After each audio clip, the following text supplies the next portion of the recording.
বিষয় হচ্ছে গত 2 দিন যাবৎ সোশ্যাল মিডিয়ার বিভিন্ন প্ল্যাটফর্মে কিছু বিষয় ভেসে বেড়াচ্ছিল। আমিও দেখছিলাম এবং নিজেও খোঁজার চেষ্টা করেছি। পঞ্চগড়ে তো আমাদেরও কেউ কেউ থাকে, পঞ্চগড়ে তো আমারও নানা বাড়ি থাকতে পারে। তো বিষয় হচ্ছে পঞ্চগড় ঘুরে কিছু তথ্য সংগ্রহ করেছি, সোশ্যাল মিডিয়ার কল্যাণে কিছু তথ্য পেয়েছি। সব মিলিয়ে আমি আপনাদের কাছে একটু শেয়ার করি। সোশ্যাল মিডিয়ায় বর্তমানে যে বিষয়গুলো ভেসে বেড়াচ্ছে তার একটি খণ্ড হচ্ছে এটি, যেটি আমি এখন পড়ে শোনাচ্ছি। এটার আবার একটা স্মার্ট শিরোনাম আছে, আসেন এক জমিদারের নাতির পারিবারিক গল্প শুনি। তার আগে একটু বলে নেই, আমরা যে জমিদারের নাতির বিষয়ে এখন এই কথাগুলো বলবো, মানে আমি সোশ্যাল মিডিয়ায় পাওয়া যে তথ্যটা শেয়ার করব, ওনার বিষয়ে একটু কথা বলি। আমি ওনার নামটা নিতে চাচ্ছি না, কারণ আমি যত ওনার নামটা নিব ওনার মার্কেটিং তত বাড়বে। আশা করি এখন বাংলাদেশের 80% মানুষ জমিদারের নাতি বললে ওনাকে চিনবেন। ওনার জন্য একটু মায়া হয়, একটু ভালোবাসাও ছিল। সেটা এই কারণে ওর কথা বলার স্টাইল মানে আমাকে মুগ্ধ করেছিল। মানে এটা সাধারণত মানে গড গিফটেড, আল্লাহ প্রদত্ত কিছু বিষয় থাকে যেটা ওর ভিতরে ছিল। ও কথা বলতে পারে ভালো, গুছিয়ে কথা বলার একটা ক্ষমতা ওর ভিতরে ছিল, সেটা আমার খুব ভালো লাগতো। কিন্তু সেটার সঠিক ব্যবহারটা আসলে কাম্য, সবাই এটাই করবে, যেহেতু বলতে পারে সেটা ভালোর জন্য বলুক। এবার মূল গল্পে আসি। সেই কথিত জমিদারের নাম তজির উদ্দিন। তার মানে যেই ভদ্রলোক এই কাহিনীটা লিখেছেন উনি দাদার নামের আগে এইভাবে সম্বোধন করেছেন।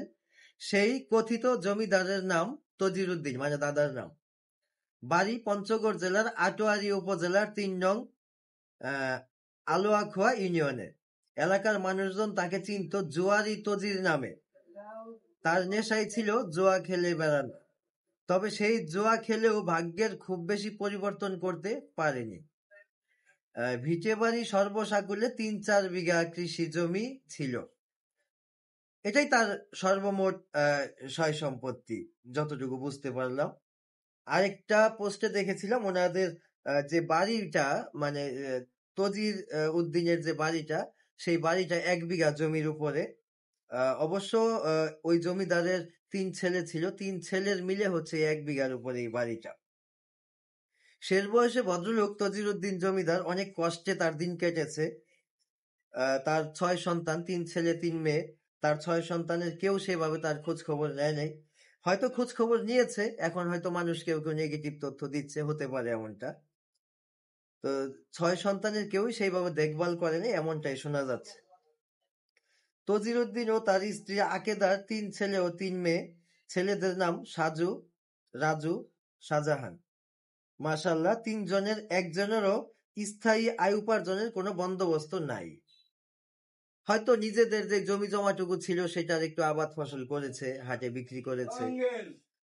আবার এমনও হতে পারে এদিক সেদিক হয়তো অন্যের জমিতেও কাজ করেছে, এরকম হতে পারে। আমরা সাধারণত এতটুকু সাধারণ জ্ঞান আমাদের, যে যাদের অল্প জমি, মানে 3-4 বিঘা জমি, মানে পরিবারে 6টা ভাই বোন, তাদের আসলে কি করে দিন কাটে, হতে পারে এমনটা।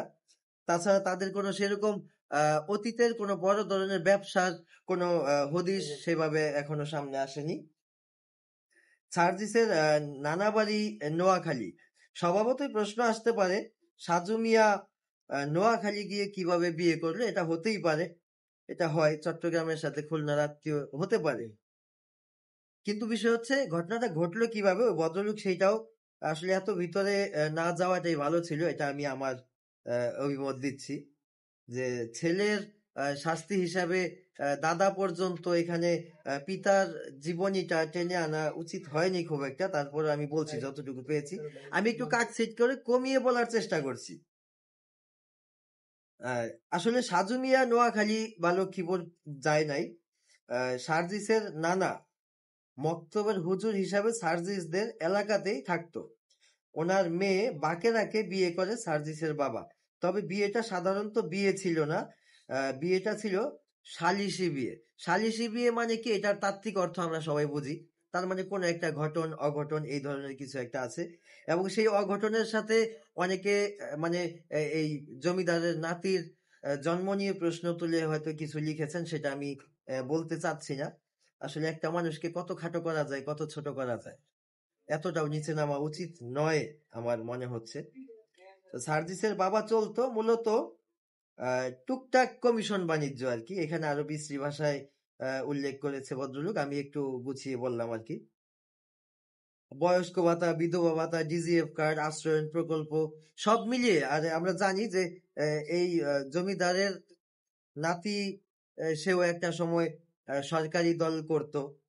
তো সেই সুবাদে হয়তো তার বাবা হয়তো সরকারের বিভিন্ন সুযোগ সুবিধা নিয়েই এলাকার মানুষের হয়তো উপকার করার উদ্দেশ্যেই সে এই কমিশন বাণিজ্যটা করেছে। এটা আমি নেগেটিভ ভাবে একেবারেই দেখছি না। সুযোগ ছিল বলে হয়তো কিছু করেছে। আর সার্জিস পড়াশোনা করত পাল্টাপাড়া উচ্চ বিদ্যালয়ে। এটা সম্ভবত পঞ্চগড়েই হতে পারে, আমি সেভাবে অতটুকু জানি না। বাপের পদাঙ্ক অনুসরণ করে ক্লাস 9-এ থাকতেই এক মেয়ের সাথে, মানে এটা আসলে আরেকটা পার্সোনাল ম্যাটার। প্রেম আসলে বসন্ত কখন কার জীবনে চলে আসে এটা বলা যায় না। তো ও সেইভাবে একটা প্রেমজনিত ঘটনা ছিল। তো আমরা মূল বিষয়ে আসি।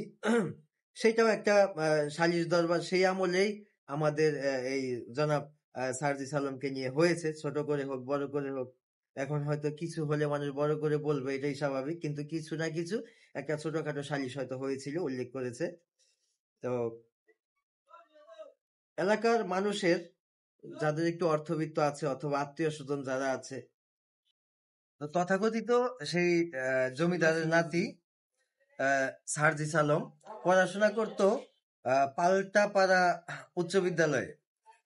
বাপের পদাঙ্ক অনুসরণ করে ক্লাস 9-এ থাকতেই এক মেয়ের সাথে তার একটা প্রেমের সম্পর্ক গড়ে ওঠে। সেটা নিয়ে সেই সময় অনেক সালিশ দরবার হয়েছে, এমনটাই ভদ্রলোক তার পোস্টে লিখেছে। সেটা নিয়ে সালিশ দরবার হয়েছে, মিটমাট হয়ে গেছে একটা সময়। তো সেই দিকে আমরা না যাই, আমরা মূল বিষয়ে চলে আসি।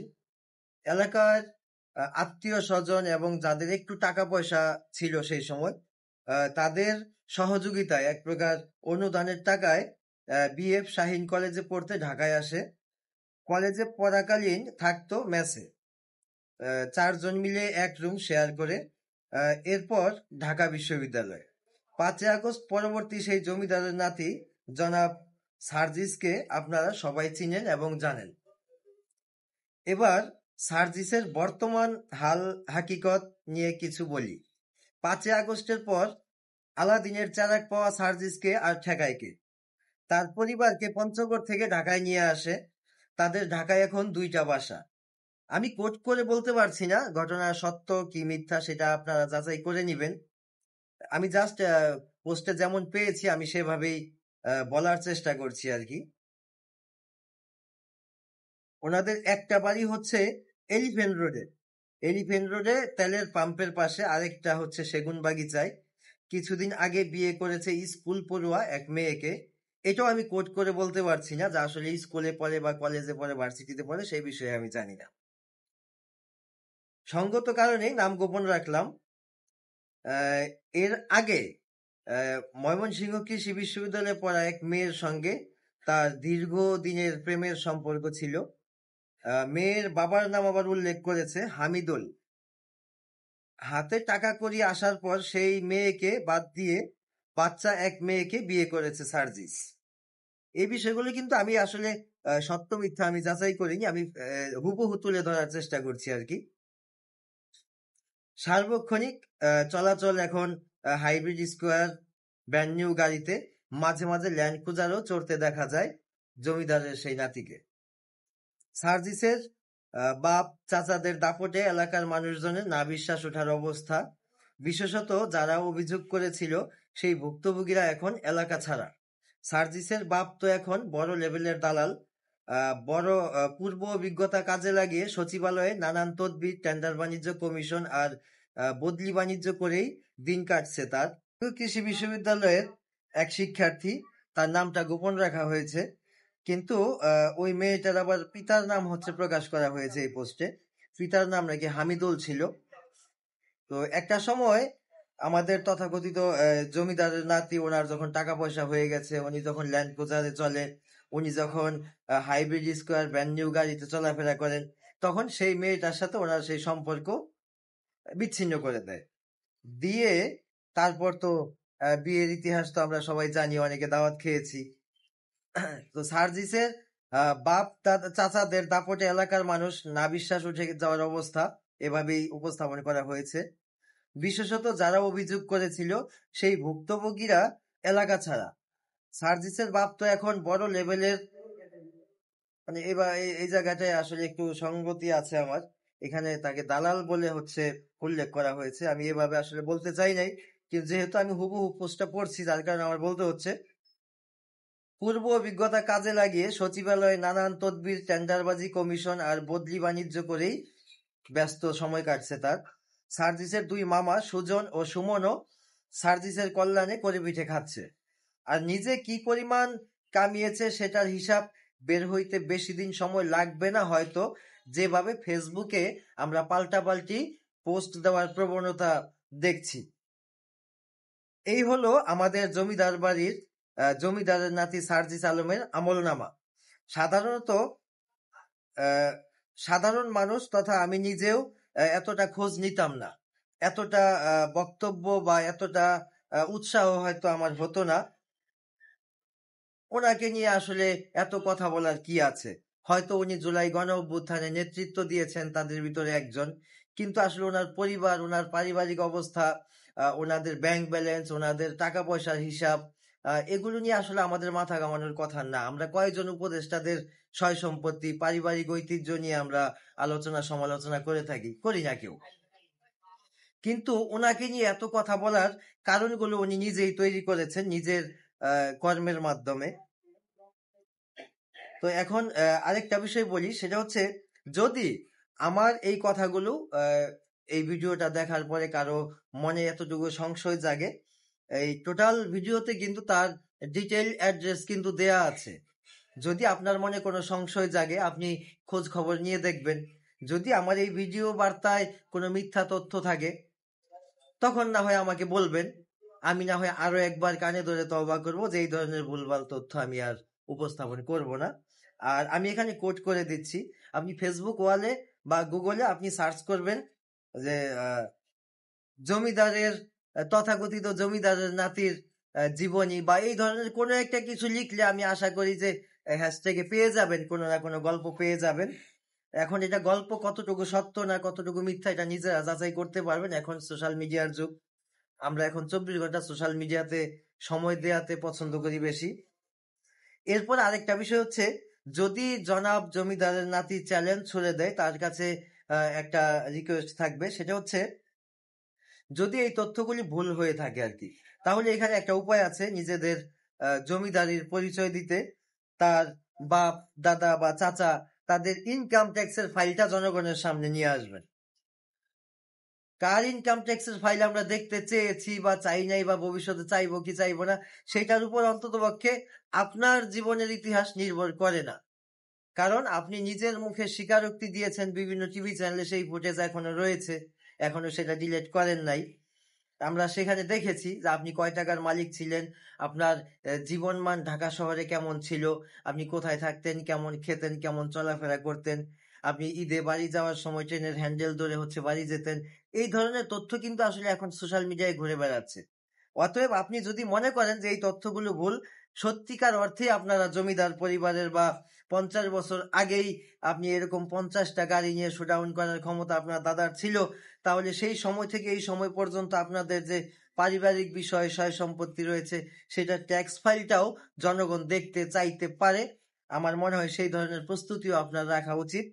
তা আমার কথায় আসলে যারা সার্জিস আলমের ফ্যান রয়েছেন, ভক্ত রয়েছেন, তাদের কাছে অনুরোধ থাকবে যে আমি নিতান্তই নগণ্য একজন মানুষ, আমি জাস্ট সোশ্যাল মিডিয়ায় ঘুরে বেড়ানো কিছু পোস্ট আমার চোখে পড়েছিল, সেটাই আমি এখানে তুলে ধরার চেষ্টা করেছি। ভুল ত্রুটি ক্ষমা সুন্দর দৃষ্টিতে দেখবেন। আর যদি সময় থাকে, সাধ্য থাকে, অবশ্যই একবার পঞ্চগড়ে গিয়ে ঈদের ছুটিতে ঘুরে আসবেন। দাওয়াত রইল। ধন্যবাদ সবাইকে, ভালো থাকবেন।